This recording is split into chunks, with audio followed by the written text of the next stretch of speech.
headlines. Sponsored by BST Infratech Limited. BSTL pipes available in round, square and rectangle shapes. 15 वर्षों से लगातार सब जगह फिट, हर जगह hit. For trade inquiry, contact 8378000045, 03322623914, 03322623915. দুর্গাপুরের আইকিউ সিটি মেডিকেল কলেজ ও হাসপাতালের কাণ্ডে 20 দিনের মাথায় চার্জশিট জমা করল পুলিশ। দ্রুত ট্রায়াল শুরু হবে জানালেন সরকারি আইনজীবী।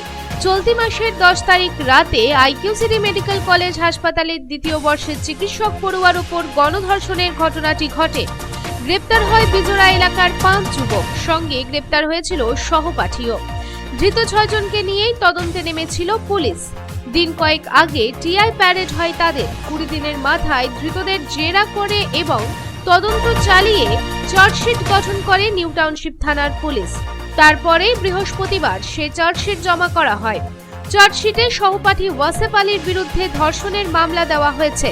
শেখ নাসিরউদ্দিন, শেখ ফিরদৌস ও অপু বাউরির বিরুদ্ধে গণধর্ষণের মামলা ও শেখ রিয়াজউদ্দিন এবং শেখ শফিকুলের বিরুদ্ধে ডাকাতির মামলা এবং অপরাধমূলক কাজকর্মের মামলা উল্লেখ রয়েছে চার্জশিটে। এই ঘটনায় সরকারি আইনজীবী বিভাস চট্টোপাধ্যায় বলেন, দ্রুত গতিতে তদন্ত চালিয়ে চার্জশিট গঠন করা হয়েছিল।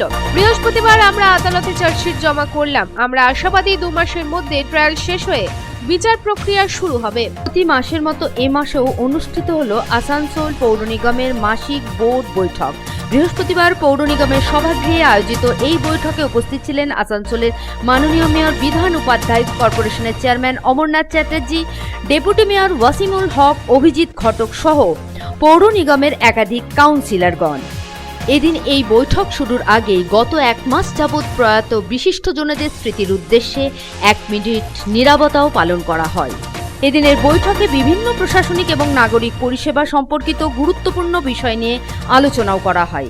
বিশেষ করে সম্প্রতি দুর্গাপুজো, কালীপুজো এবং ছট উৎসব শান্তিপূর্ণভাবে সম্পন্ন হওয়ায় সকল প্রশাসনিক কর্মী এবং জনগণকে ধন্যবাদ জানানো হয় মেয়রের পক্ষ থেকে। অবশেষে সুপ্রিম কোর্টের নির্দেশে 6টি বিশ্ববিদ্যালয়ে নিযুক্ত হলো স্থায়ী উপাচার্য।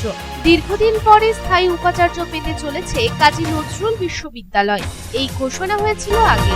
উল্লেখ্য, গত সোমবার এই 6 উপাচার্যের সঙ্গে বৈঠক করেন রাজ্যপাল সিভি আনন্দ বোস। তারপর বুধবার এক্স হ্যান্ডেলে সেটি পোস্ট করেন। এই সবকটি বিশ্ববিদ্যালয়ে এতদিন কোনো স্থায়ী উপাচার্য ছিল না, অস্থায়ী উপাচার্যরা ছিলেন। স্থায়ী উপাচার্য নিয়োগের ক্ষেত্রে রাজ্য সরকারের প্রস্তাবে রাজ্যপালের অনুমোদন প্রয়োজন এবং সেই নিয়ে জটিলতা চলছিল দীর্ঘদিন ধরে। অবশেষে উচ্চশিক্ষা ক্ষেত্রে এই সমস্যার অবসান ঘটল। ভাইস চ্যান্সেলর বা উপাচার্য না থাকায় প্রতিনিয়ত সমস্যায় মুখে পড়ত বিশ্ববিদ্যালয়গুলি। একই সাথে সমস্যা হতো ছাত্রছাত্রীদের। কোনো সিদ্ধান্ত নেওয়ার ক্ষেত্রে তারা নানান বিপাকে পড়তেন এবং এতদিনে এই সমস্যার সমাধান হলো। সুপ্রিম কোর্ট নিযুক্ত প্রধান বিচারপতি উদয় উমেশ ললিতের কমিটি স্থায়ী উপাচার্য বাছাই করে।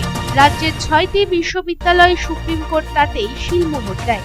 সেই বিশ্ববিদ্যালয়গুলি হলো আসানসোলের কাজী নজরুল বিশ্ববিদ্যালয়, কলকাতা বিশ্ববিদ্যালয়, যাদবপুর বিশ্ববিদ্যালয়, গৌড়বঙ্গ বিশ্ববিদ্যালয়, বিশ্ব বাংলা বিশ্ববিদ্যালয় এবং ঝাড়গ্রাম সাধু রামচাঁদ মুর্মু বিশ্ববিদ্যালয়। দুর্গাপুজো, কালীপুজোর শেষের পর বাঙালির মন জুড়ে যখন বিষাদের রেশ, তখনই ক্ষণিক আলোর আনন্দ নিয়ে আসে মা জগদ্ধাত্রী। বাংলার বিভিন্ন প্রান্তে হয় জগদ্ধাত্রী পুজো। 3 দিন ব্যাপী এই পুজোয় থাকে নানান আয়োজন। কার্তিক মাসের শুক্লপক্ষের নবমী তিথিতে অনুষ্ঠিত হয় দেবী জগদ্ধাত্রীর আরাধনা। তেমনি কুলটি বিধানসভার অন্তর্গত মিঠানি গ্রামে অনুষ্ঠিত হলো 80তম জগদ্ধাত্রী পুজো। আসানসোল দক্ষিণ থানা এলাকার এনএস রোডে একটি টোটো নিয়ন্ত্রণ হারিয়ে ধাক্কা দেয় পথচারীকে।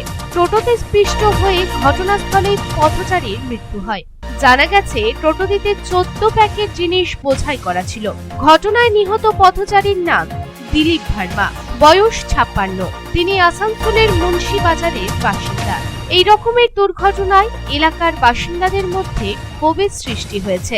স্থানীয়রা জানান, যাত্রী পরিবহনের জন্য টোটো ব্যবহার করা হয়, তবে টাকার প্রলোভনে কিছু টোটো চালক গাড়িতে অতিরিক্ত মাল বোঝাই করে নিয়ে যায়। যা তাদের দায়িত্ব নয়।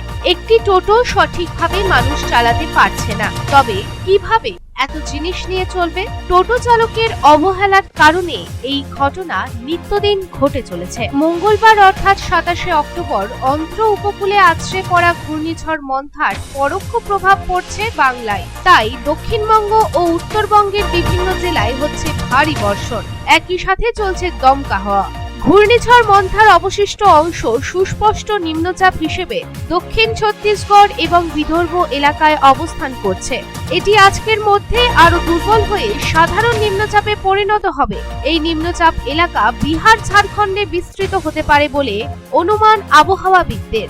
আগামীকাল অর্থাৎ শুক্রবার পর্যন্ত দক্ষিণবঙ্গের বিভিন্ন জেলায় চলবে বজ্রবিদ্যুৎ সহ ঝড় বৃষ্টি, এমনটাই জানালো আলিপুর আবহাওয়া দপ্তর। ব্যাংক থেকে টাকা তোলার পর লক্ষাধিক টাকা গায়েব স্কুটির ডিকিতে, এমনই অভিযোগ বেনাচিতির বিকাশ করায় নামে এক ব্যক্তি। উল্লেখ্য, চলতি বছরের গত 26শে ফেব্রুয়ারি বেনাচিতির একটি রাষ্ট্রায়ত্ত ব্যাংক থেকে টাকা তুলে তা নিয়ে তার স্কুটির ডিকিতে রাখে। এরপর একটি ওষুধের দোকান থেকে বেরিয়ে আসার পর তার নজরে আসে স্কুটির ডিকিতে কালো ব্যাগ সমেত প্রায় 3,43,500 টাকা উধাও। ওই ব্যক্তির অভিযোগের ভিত্তিতে দুর্গাপুর থানার পুলিশ তদন্তে নেমে সিসিটিভি ফুটেজ খতিয়ে দেখে গাড়ির নাম্বার এবং দুষ্কৃতীকে চিহ্নিত করে।